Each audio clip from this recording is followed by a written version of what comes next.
Não, mamãe, você não entendeu. Eles já estão aqui. Eles sempre vêm. Mas a senhora nunca está pronta. Então eu acabo ficando. Mas hoje a senhora está pronta. Eu posso ir. Você está nos Relatos Flix, da Pérola de Iemanjá. Quando eu era adolescente, eu passava os dias na casa da minha avó. Era o quartel-general da família. Todas as crianças ficavam lá enquanto os adultos trabalhavam. Minha tia cuidava de todo mundo e tinha 3 filhos. O mais velho dela, que vou chamar de Ellie, costumava passar as férias na casa do pai dele. Foi numa dessas férias que o pesadelo começou. Começaram a surgir furúnculos nas pernas dele na parte de trás, mas não era uma coisa normal. A cada dia apareciam mais inflamados, gigantescos, até chegar no ponto dele não conseguir mais nem sentar. Em vez de levar ele correndo no médico, o pai simplesmente lavou as mãos e devolveu ele para minha tia. Quando ela viu o estado daquele menino, entrou em completo desespero e ela voou para o hospital com ele. Ele foi internado na mesma hora. E aí começou o mistério que consumiu a nossa família inteira. Mesmo internado e medicado, os ferimentos continuavam brotando pelo corpo todo dele. Ninguém conseguia descobrir o que ele tinha. 4 meses se passaram e as pernas do meu primo paralisaram. A gente pressionava, chorava, brigava com a equipe médica pedindo resposta, mas ninguém falava nada pra gente. Só depois de 6 meses, quando uma prima nossa conseguiu um advogado e ameaçou botar a imprensa dentro do hospital, é que os médicos finalmente abriram a boca. Era leucemia. O L foi transferido de hospital e lá os novos médicos foram cirúrgicos, mas dolorosos. Se o tratamento tivesse começado meses atrás, ele teria chance de cura. Mas naquele momento, ele já estava magro, debilitado e sofrendo com infecções hospitalares. O L sempre foi um menino muito doce, mas tinha um ciúme doentio da mãe. E eu, como uma boa prima, adorava ficar provocando ele. Vivia dizendo que a mãe dele gostava mais de mim do que dele. E ficava roubando de mentira uma pinta que ele tinha perto da boca. Ele morria de raiva. Quando ele ficou muito mal, ele proibiu a visita dos primos. Não queria que ninguém sentisse pena dele. Mas eu fui teimosa, insisti e entrei naquele quarto. Quando eu cheguei, ele tentou se esconder debaixo do lençol, com vergonha da aparência que ele estava, dos fios, dos aparelhos. E eu não tive dúvida. Tratei ele exatamente como tratava em casa. Fala, preguiçoso, levanta essa bunda daí. Essa é a pior desculpa, hein, que você já inventou para não ir na escola. Você só tá aqui por causa de ciúme, querendo a sua mãe só pra você. Passei a visita inteira implicando com ele. Fiz o L rir tanto, mas tanto, que a enfermeira teve que me botar pra fora antes do horário porque ele começou a sentir dor de tanto dar risada. Na hora de ir embora, ele me deu um abraço apertado e agradeceu. Quando eu saí do quarto, encontrei a minha tia chorando no corredor. Ela me abraçou e falou: ele não sorria fazia tanto tempo, muitos meses. E eu respondi para ela que eu nunca ia pisar em ovos com ele, porque eu gostava dele bravo e não dele triste. Depois disso, ele voltou a aceitar as minhas visitas. O sofrimento dele durou por 1 ano, Pérola. Entre altos e baixos, até que numa melhora aparente, os médicos permitiram que ele fosse para casa para passar uma semana. E isso era, na verdade, uma despedida. No último dia em casa, a minha tia contou que ele acordou radiante. Assistiu televisão, jogou, conversou. Ele parecia que estava curado, sabe? Mais tarde, ele olhou para ela e pediu: mamãe, pode me deitar? Eu tô cansado. Ela ajeitou ele na cama e ele fixou os olhos nela e perguntou: mamãe, eu posso descansar? E a minha tia respondeu: claro, meu amor, dorme. Não, mamãe, você não entendeu. Eles já estão aqui. Eles sempre vêm. Mas a senhora nunca está pronta. Então eu acabo ficando. Mas hoje a senhora está pronta. Eu posso ir? A minha tia diz que naquele segundo, uma paz inexplicável e sobrenatural invadiu o quarto. Ela engoliu o choro e falou: claro, meu filho, pode descansar. Ele fechou os olhos, mas abriu logo em seguida, como quem esquece de uma coisa importante. Falou: "Ah, mamãe, esqueci. Eu te amo, tá?" Ela sorriu e falou: "Eu também te amo. Dorme com Deus." No segundo seguinte, os aparelhos dispararam, um bip contínuo. Os médicos entraram correndo para reanimar o coração dele. Mas a minha tia segurou o braço do médico e falou: "Não, eu proíbo, deixa ele ir." O Eli já tinha avisado antes sobre essas visitas. Ele via nitidamente 3 pessoas vestidas de branco no quarto. Um senhor, um homem mais jovem e o nosso priminho que tinha falecido bem pequeno. Eles tinham vindo buscar o Eli. E a história não termina por aí, Pérola. Quando a minha tia desabou na casa da minha avó, ninguém tinha coragem de dar a notícia para minha avó. Todo mundo cochichando nos cantos. A minha avó, sentada na cadeira, olhou para minha tia e soltou: "E aí, minha filha?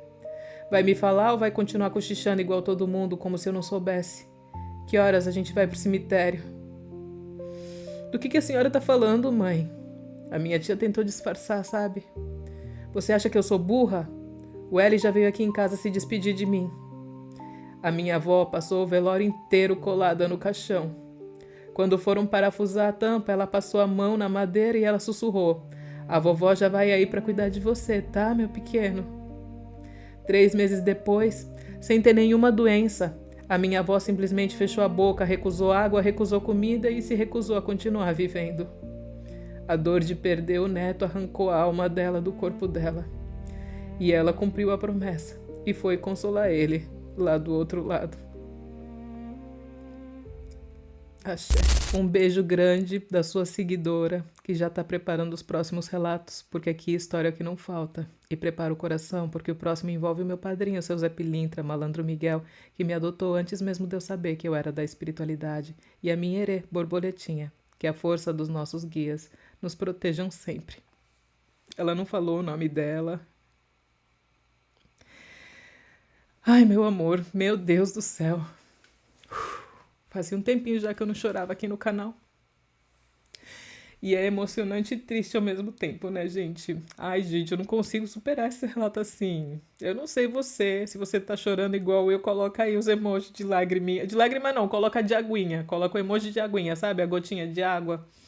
Esse vai ser o nosso emoji. Eu vou tentar curtir todo mundo que deixar o emoji da aguinha. Mas, enfim, meu amor, que a espiritualidade te abençoe. E que a espiritualidade continue sendo abençoada, né? Porque os seus primos estão do lado de lá. E é só bênção mesmo. É emocionante. Obrigada por compartilhar um pouquinho da sua vida com a gente, trazendo esse privilégio no dia de hoje, viu? Um beijo pra você, muito axé. Um caboclo de fogo apareceu do meu lado. E ele colocou fogo na sala inteira. Comemorar marcos cronológicos afeta muito a gente que é mulher. E eu confesso que eu me preparei por 2 anos para aceitar a chegada dos meus 40 anos. Se escolhi viver e envelhecer, é a sentença natural. Mas doeu. Para tentar digerir essa nova fase, resolvi comemorar viajando sozinha para as praias de Pernambuco. Mas na véspera do meu aniversário, o meu pior lado aflorou. O meu cartão de crédito bloqueou o pagamento do hotel por achar a compra muito suspeita. A dona da pousada, sem me conhecer, começou a me mandar mensagens me acusando de ser desonesta, dizendo que eu fiz de propósito para estragar o negócio dela. Deu meia-noite. O dia do meu aniversário de 40 anos começou. E eu estava na cama chorando, recebendo ofensas pesadas de uma desconhecida. Na minha família, o valor mais sagrado sempre foi a honestidade. Eu estava numa fase de muita solidão. E aquela humilhação foi a gota d'água da minha xícara. Eu olhei para o teto e pensei com muita amargura: caramba, será que tem alguém aí olhando para mim? Será que a espiritualidade sabe que eu preciso de uma limpeza? A semana continuou corrida. Eu estava triste e irritada, sem conseguir meditar. Naquela mesma semana, me atrasei para as minhas aulas de pilates. Eu tenho sérios problemas na coluna, aliás. Pai Omolu se faz bem presente na minha vida e na minha coluna velha também, com o perdão da brincadeira. Avisei ao professor que iria atrasar, mas implorei para ele me esperar, nem que fosse para 10 minutos de aula. Ele me esperou. No final da sessão, ele olhou para mim e falou, sem nem imaginar o que tinha sido meu aniversário no dia anterior: Hoje você ganhou um alinhamento de reiki de presente. Eu fiquei extremamente feliz e muito grata. Pensei, finalmente a espiritualidade lembrou de mim. É a minha chance de me limpar. Deitei na maca. Normalmente, quando recebo reiki, eu sinto uma energia fria e sutil. Mas dessa vez, Pérola, algo completamente inexplicável aconteceu. Eu comecei a queimar por dentro. A energia ficou extremamente quente, a ponto da sala ficar insuportável. Em pleno friozinho de outono, com o ar-condicionado ligado no 18. Sempre que eu fechava os olhos, eu via labaredas de fogo reais consumindo o espaço. De repente, senti 2 mãos fervendo como se fosse brasa viva tocando o topo da minha cabeça. Achei aquilo muito estranho e abri levemente os olhos.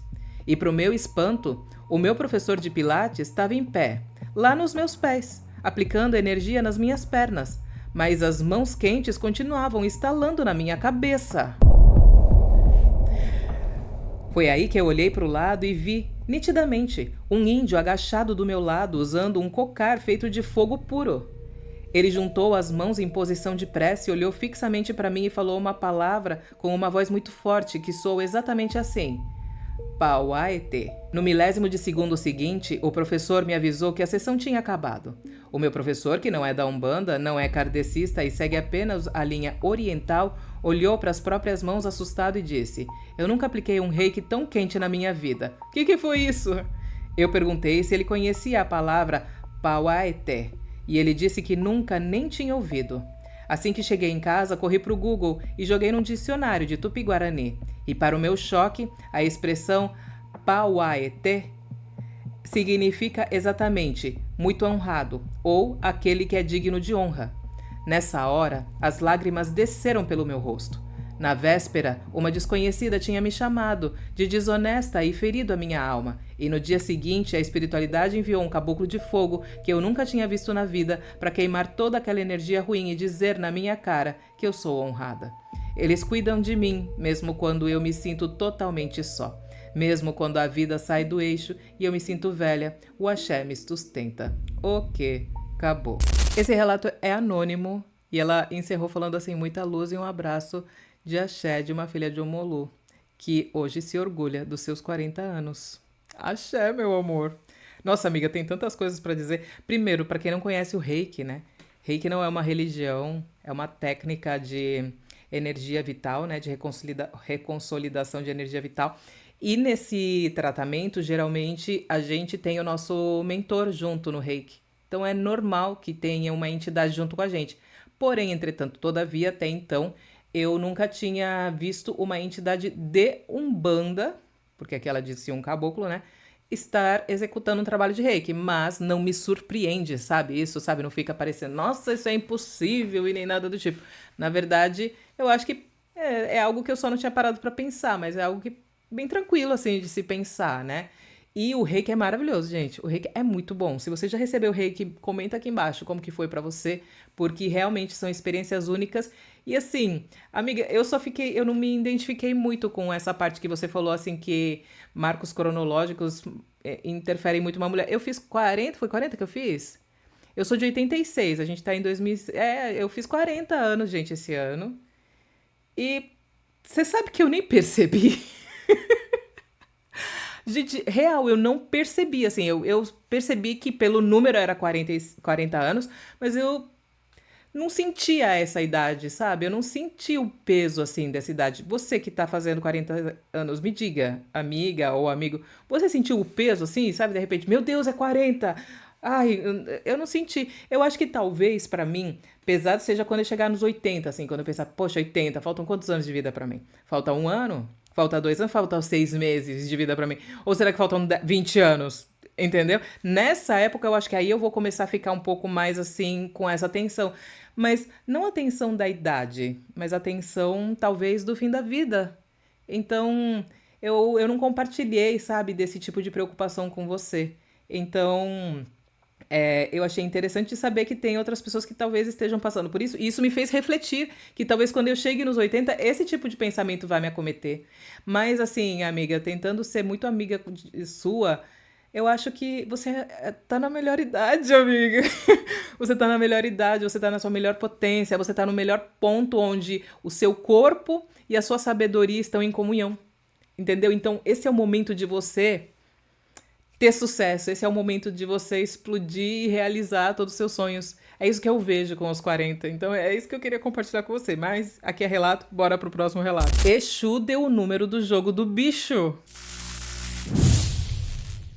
No dia 2 de dezembro, eu estava assistindo um vídeo seu, Pérola, e você comentou que a entidade não costuma dar o número da Mega Sena. Não costuma, pelo menos pra mim não, é o que tá aparecendo. Ai, gente. Na mesma hora, me veio à cabeça uma história inacreditável que aconteceu lá no meu terreiro.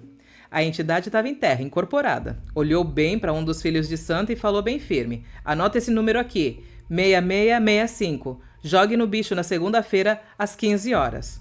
Gente, ainda deu instrução, né, cara? Ainda falou o dia que ia cair, sabe? Porque às vezes você pensa, você pode receber o número e fala, mas pra que jogo que é? O irmão de santo, na preguiça, não quis pegar a caneta e o caderno para marcar. A entidade, conhecendo a peça, já avisou na hora: rapaz, você vai esquecer, do mesmo jeito que você sempre esquece das tuas obrigações. E o médium, todo autoconfiante, retrucou: que isso, meu velho? Jamais que eu vou esquecer. Lá no nosso terreiro, a regra é clara. Todos os filhos de santo têm um caderno obrigatório para anotar as oferendas, as obrigações, o dia, a hora, a entidade que estava em terra e para quem era o trabalho. Mas esse irmão em específico odiava anotar as coisas. Achava que sabia tudo de cabeça. Chegou na segunda-feira, o camarada foi até a banca fazer a fezinha dele. Na hora de digitar o número, a mente dele confundiu tudo. Em vez de jogar o 6665, que a entidade tinha mandado, o teimoso inverteu as ordens e jogou 6566. Quando saiu o resultado das 3 da tarde, veio o choque. Deu exatamente o número que o Exu tinha dito na gira, 6665. Se o infeliz tivesse anotado no papel e jogado o número certo, ele teria ganhado 50 mil reais na cabeça. Mas, como ele jogou o número errado, perdeu tudo por pura soberba e preguiça. Na gira seguinte, quando a entidade incorporou de novo, ele estava com uma raiva que não cabia em terra. O Exu esbravejou para todo mundo ouvir: agora eu não dou mais número nenhum para ninguém nesse terreiro. Gastei a minha energia e a energia do meu aparelho à toa para um preguiçoso jogar errado. A Umbanda realmente é para todos, mas nem todos são para Umbanda. Se a entidade manda você assinar o caderno e marcar o fundamento, porque não é preciosismo, é respeito. Quem não ouve Exu chora pelo bolso. Claro, yeah. Ai, gente, ó, falando real. Bem feito pra ele. Isso vai ser uma coisa que ele não vai esquecer nunca mais nessa vida, viu? Eu nunca mais ia esquecer. Não ia dar pra esquecer, gente, um negócio desse. Imagina 50 mil perder assim. E ele falou que é uma coisa que aconteceu antigamente. Gente, 50 mil antigamente dava pra comprar uma casa. Vocês não têm noção. 50 mil, ele falou que é bem antigo, né? Uma coisa que aconteceu.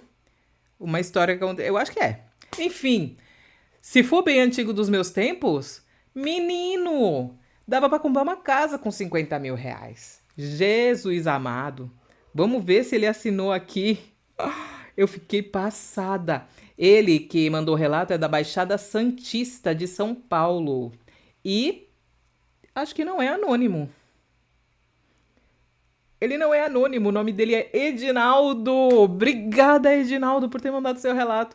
Menino, e ó, ele respondeu assim: um abraço de axé do Edinaldo. Pérola, muito obrigado. Graças a você e a esse canal eu consegui sair das dorgas. Saravá, a Maria Trapilho. Marília, ó, Maria, agou, senhora. Maria Trapilho. Salve! Nossa, obrigada por você, sabe, tá aqui, por você deixar essa consideração, mas eu não acho que fui eu, tá? Geralmente eu falo assim, não é o canal, talvez assim, trazendo inspiração pra gente poder enxergar o melhor que existe na gente, né? Que top! Muito obrigada! Olha, vou te falar, viu? Passa um paninho pro Exu, pra mim, ele foi perfeito. Eu acho que ele até podia ter ido lá, sabe, deixado, sei lá, o menino na cama um minuto, assim, em algum momento, pra ele poder, né, refletir sobre o seu comportamento. Sei lá, sabe, tipo assim, uma perna machucada, alguma coisa assim. Aquela, gente, é brincadeira, tá? Se você quiser mandar o seu relato, manda pra gente no nosso e-mail, relatosdeseguidores@hotmail.com. Tem aqui na descrição o meu site, que também lá vai ter as opções, e tem no perfil fixado, tá? No post fixado do nosso perfil, se você tá na rede vizinha.